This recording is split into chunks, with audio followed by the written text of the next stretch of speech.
Je pense que si les gens veulent qu'il y ait une politique vraiment à gauche qui soit mise en place sur Dijon, il ne faut déjà pas qu'ils s'abstiennent. Et donc, oui, la liste que je conduis, Dijon l'humain d'abord, peut être justement une proposition, une offre politique qui peut satisfaire les gens qui sont déçus par la politique gouvernementale.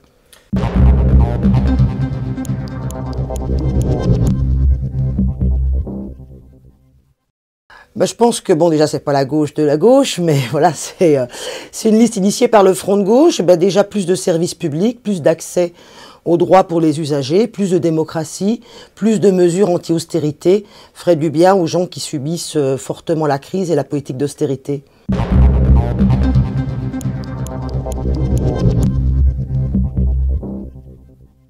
Oui, je pense que nous pouvons aller, dans d'autres villes cela s'est mis en place, nous pouvons envisager d'aller vers de la gratuité, notamment sur la question des transports. C'est une possibilité, comme ça se fait dans d'autres villes.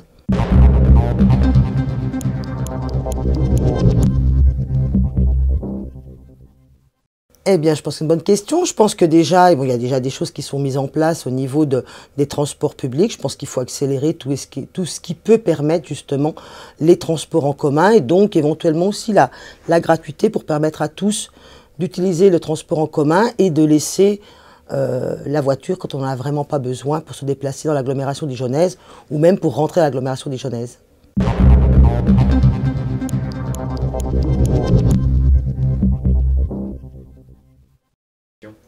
Je crois qu'il faut leur poser la question. Je crois que les uns les autres sont libres de leurs choix.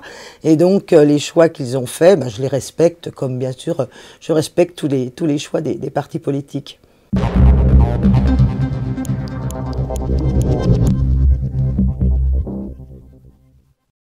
Je pense que la question, c'est les électeurs et les électrices qui doivent se la poser. C'est pas moi toute seule qui dois définir.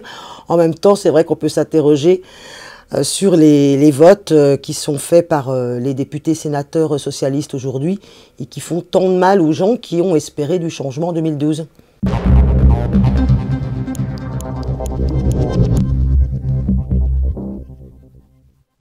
Je pense, moi j'étais dans l'équipe municipale de 2001 à 2008, donc il y a des choses qui ont été mises en place, qui continuent de se mettre en place, qui vont dans le bon sens. En même temps, je pense qu'il faut une politique plus marquée à gauche dans notre ville, dans notre agglomération, en termes de démocratie, en termes de services publics, de reprendre la main sur les grands groupes.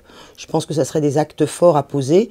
Et donc je pense que une politique plus à gauche, avec des hommes et des femmes engagés à gauche et non pas des alliances avec le centre droit, permettrait de faire une politique plus offensive à gauche.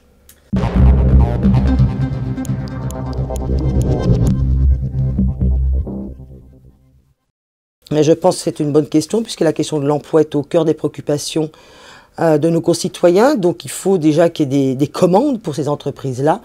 Et je pense qu'il faudrait libérer, alors je sais que ce n'est pas de l'ordre de la commune du Grand Dijon, mais libérer surtout les petites entreprises des charges financières et non pas des cotisations sociales. C'est ça qui pèse le plus sur le fonctionnement des entreprises aujourd'hui.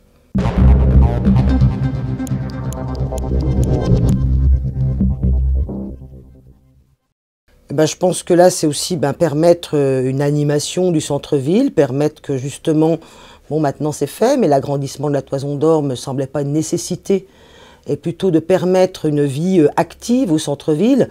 Quand je dis vie active, c'est pas uniquement pour les commerçants, mais aussi une vie du vivre ensemble avec tous les habitants, aussi bien culturellement qu'au niveau des loisirs. Ça me semblerait plus intéressant. Oui.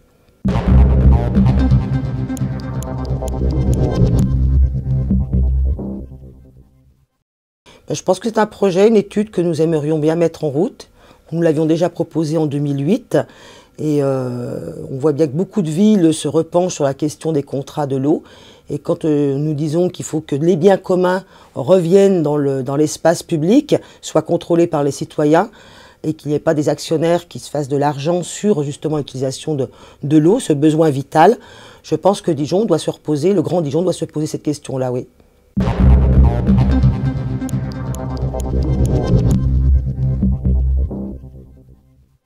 Le Front National ne prospère pas qu'à Dijon, malheureusement, il prospère dans tout le pays. Je pense qu'il y a déjà la droite pendant 10 ans, et notamment les 5 dernières années, qui a aidé à cette progression du Front National, on le voit encore aujourd'hui.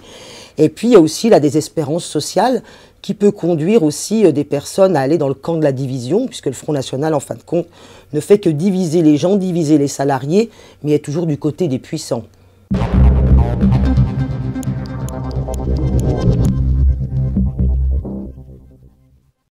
Je pense que Dijon, comme la France, globalement, est un pays sûr, hein, quand on compare à d'autres pays, quoi. Donc, il y a toujours besoin, moi je parle plutôt de mieux vivre ensemble, donc de créer les conditions pour que les gens se sentent, les gens de toute catégorie d'âge, de toute condition sociale, puissent vivre bien ensemble, sans non plus attiser un sentiment d'insécurité qui est trop fortement attisé aujourd'hui dans notre pays et aussi à Dijon.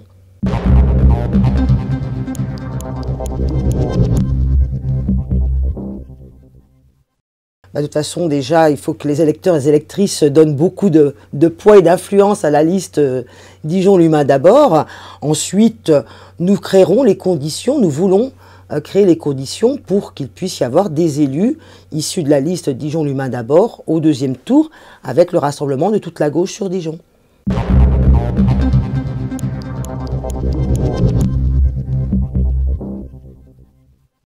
Je pense déjà que il n'est pas très bon de rendre payant ce parking alors que les gens se rendent rarement sur un hôpital pour faire du commerce, etc.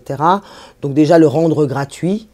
Et je pense regarder les aménagements. Alors il y a déjà aussi les transports en commun. Faut-il peut-être regarder encore plus de navettes pour permettre aux gens de s'y rendre facilement. Je pense qu'il y a peut-être à réétudier tout le dispositif de transport, d'accessibilité autour du CHU.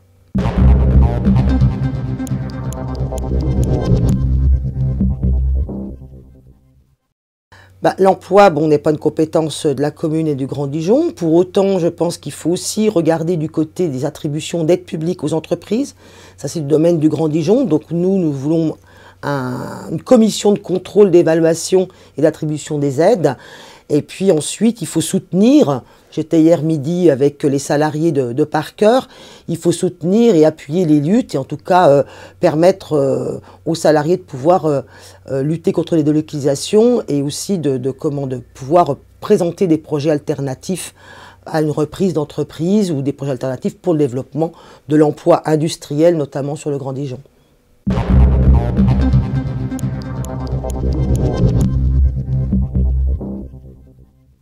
Bien, bonjour messieurs, mesdames, je vous propose de voter pour la liste Dijon l'humain d'abord. Si vous avez des valeurs de gauche, si vous pensez que la gauche ne doit pas renoncer à ses valeurs et à prendre des actes courageux, je vous invite donc à voter pour notre liste, pour plus de solidarité, un mieux vivre ensemble, plus de services publics et une liste qui est carrément du côté de la lutte contre l'austérité.